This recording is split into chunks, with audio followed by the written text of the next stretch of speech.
Gente, período de chuva escassa na região do estado do Piauí. A gente tem visto muitas altas temperaturas, muito calor, muito queimada, inclusive. Né? Chuvas são escassas e a previsão aí para o trimestre indica um impacto na quantidade de chuvas no estado do Piauí. Nós vamos falar a respeito desse assunto, dessa pouca quantidade de chuvas. Nós estamos trazendo aqui as informações ao vivo no Jornal do Piauí. Vamos então trazer os detalhes aqui no Jornal do Piauí com Neila do Rego Monteiro. Aliás, acredito, não é a estreia da Neila do Rego Monteiro aqui no Jornal do Piauí, não é. Mas é a estreia dela nesse período de reportagens aqui no nosso Jornal do Piauí, sem dúvida nenhuma. Neila, boa tarde para você, seja bem-vinda. Como é que está essa questão, como é que isso está sendo tratado pelos especialistas? Esse aumento da temperatura, essas chuvas pouco frequentes e os fenômenos que acompanham tudo isso, Neila? Boa tarde, Joelson. Boa tarde a todo mundo ligado no Jornal do Piauí. Estou aqui para passar essa temporada, uma semaninha, que é para ninguém abusar também. Mas vamos falar sobre isso que está preocupando. O piauiense já está preocupado porque a gente está entrando em novembro, o calor está aumentando e, claro, está esperando mais chuvas. Mas como você destacou aí, essa previsão de consenso, que na verdade é um balanço, vamos dizer que é feito por 3 órgãos aí. A Fundação Cearense de Meteorologia, o INPE e o IMET, que pega aí essa previsão de cada órgão e faz um balanço geral para trazer um relatório final.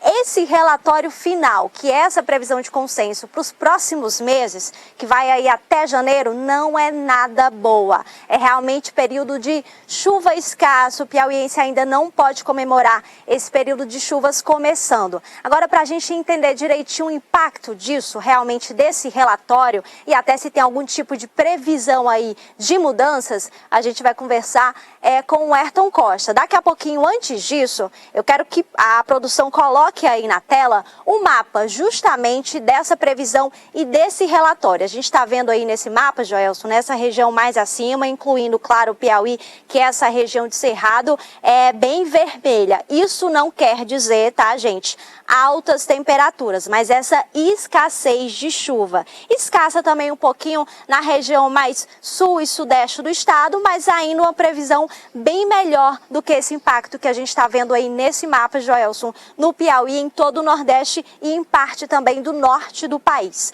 Agora sim, para explicar o que essa previsão e esse balanço quer dizer aqui para a gente no Piauí, a gente vai conversar agora com o climatologista e diretor de proteção e mitigação da Defesa Civil do Estado do Piauí, o Ayrton Costa, que está aqui com a gente. O Ayrton, boa tarde. Vamos falar então, novembro começando, o piauiense já começa a pensar nesse período de chuvas, mas o relatório não aponta assim que a gente tem muita coisa para comemorar. Boa tarde.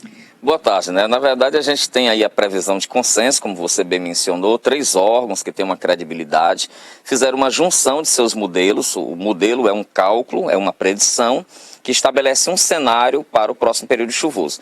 E esse cenário para o trimestre novembro, dezembro e janeiro é um cenário de anomalia negativa, ou seja, de chuvas abaixo da média. É um instantâneo.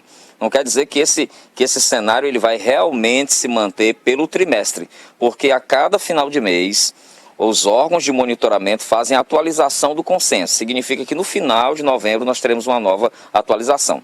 Mas para nós da Defesa Civil e para os órgãos de monitoramento, como no caso da SEMAR, esse mapa ele é importante.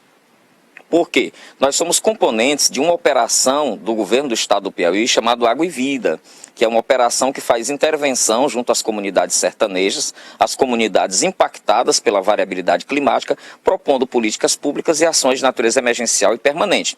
Então, essa previsão, colocando abaixo da média, ela é um alerta de que nós precisamos ajustar as velas, ajustar as políticas para fazer um atendimento mais preciso diante de uma possibilidade de agravo. Só que, mais uma vez, eu reitero, este é um cenário do momento, é uma predição do modelo matemático e esse modelo está respondendo a 2 estímulos importantes, viu, Joels? O primeiro estímulo é o fato de que a Laninha está enfraquecendo, ela está perdendo força e a Laninha é o fenômeno climático que traz chuva para o Piauí. O outro é que o Oceano Atlântico, que é o grande indutor de umidade para dentro do Nordeste, ele não está na temperatura ideal, está numa temperatura neutra, o que dificulta a formação das nuvens de temporal. Então, o que nós estamos observando por este mapa, até o presente momento, é um retardo do período chuvoso, ou seja, o período chuvoso está sendo empurrado para frente. Se a gente fizer um exercício de climatologia comparada, no ano passado aconteceu a mesma coisa. Justamente, Ayrton, até aproveitando, a gente lembra que o período chuvoso no Piauí, no ano passado, inclusive nesse começo de ano também, ele teve muitas alterações. Um período de mais chuvas mais escasso e aí tivemos chuvas até que não eram comum, por exemplo, em abril e em maio. Isso pode acontecer ou essas chuvas realmente têm previsão de se tornarem mais escassas ainda?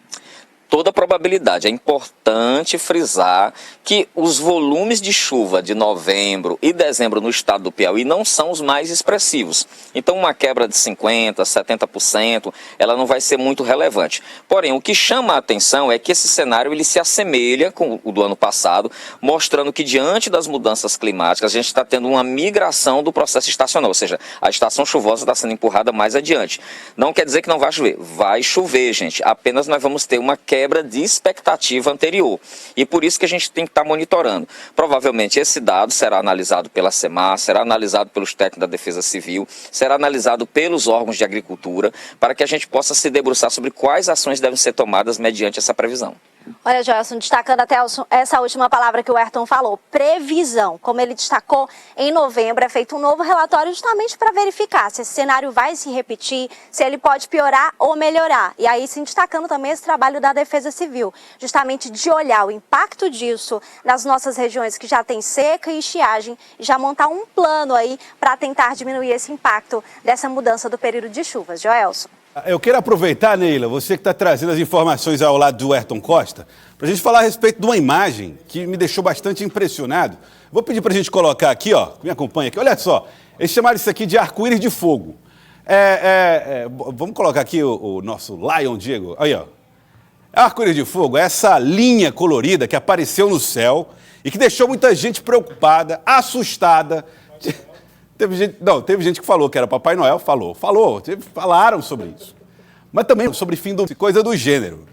Toda vez que a gente tem esses fenômenos que a gente não consegue explicar e que as especulações se aceleram em torno disso, a gente, claro, lembra. Metade lembra em fazer orações a Deus e outra metade quer procurar o Ayrton para buscar as explicações. Então vamos falar com o Ayrton, Neila, sobre essa imagem, essa linha luminosa que cortou o céu de picos. Ô Joelson, vai aproveitar aí, você citou os exemplos que o pessoal utilizou aí, mas eu conversando com o Ayrton aqui também, na hora que eu vi, eu acho que você também pegou referência aí dos anos 80, cavalo de fogo, quando saía do chão para fazer esse voo, tinha esse rastro aí que pareceu muito, foi a primeira lembrança, mas claro, totalmente diferente, isso aí não é ficcional, e o Ayrton vai explicar então, Ayrton, que fenômeno foi esse que chamou a atenção lá no céu de Picos e, claro, deixou todo mundo surpreso aí, parecendo um arco-íris, mas também num traçado como se fosse aí uma linha? Os picoenses foram prestigiados, né? Na verdade, nós estamos falando aí de um fenômeno óptico da família dos fotometeoros, aí é o parente, é o arco-íris, é o halo solar, aquele círculo, e você tem a nuvem iridescente, popularmente conhecida como arco-íris de fogo. Gente, não tem nada a ver com fogo. É água, luz e água. A referência ao fogo é porque você tem uma cintilação, você tem um brilho realçado, que a gente não vê no arco-íris comum, né? E é um fenômeno muito mais raro do que o halo e o arco-íris. Por quê? Porque você tem um fenômeno da quebra da luz branca do Sol, liberando a diversidade de cores no interior de uma nuvem, que pode ser uma nuvem comum, uma cúmulos, mas pode ser uma nuvem bem alta, como essa nuvem linear chamada de cirrus, que é feita inteiramente de gelo. Então foram prestigiados por terem visto. Eu queria ter essa visão filmando. Quem não gostaria de filmar uma nuvem iridescente, né? Porque ela é uma nuvem, não tem nenhum significado místico, nem sobrenatural, não significa coisa ruim, muito pelo contrário, significa coisa boa, chuva. Tá aí, então, o Ayrton, aproveitando que você falou desse formato linear, quando aparece, é sempre nesse formato ou realmente existe em outros tipos de forma de acabar aparecendo? Não, pode acontecer em qualquer tipo de nuvem. O que vai caracterizar não é a linearidade, é como a luz solar interage com a nuvem. Então tem um critério clássico. Primeiro, a luz solar tem que entrar com um ângulo ligeiramente superior a 50 graus de inclinação. Isso é muito difícil de acontecer, gente, porque geralmente é em ângulo reto que as nuvens são atingidas. Então, quando acontece essa inclinação, a luz, naturalmente, ela vai ser refratada, vai ser quebrada no interior da nuvem e vai tingir a nuvem com os espectros visíveis, que são aquele mosaico de cores fabuloso do arco-íris. Tá aí, Joelson, provando que o pessoal de Picos realmente foi sorteado para ver esse fenômeno. E relembrando, aqui no Piauí aconteceu há 3 anos atrás, aqui em Teresina, em um formato bem diferente, assim como em Caxias também. Vamos ficar esperando se da próxima vez eu, pelo menos, consigo ver de perto. Aí dou uma filmada também. Joelson. Essa do Cavalo de Fogo, essa referência não é minha não, viu, Neila? Acho que quando passou esse desenho animado, eu já tinha o quê? 28 anos. Você não, era criança, mas eu já estava sei lá onde. Um abraço, Neila. Obrigado pelas informações aqui no Jornal do Piauí. Muito interessante as imagens e é um privilégio realmente testemunhar no céu imagens como essa desse arco-íris de fogo, né? Como ficou conhecido aí.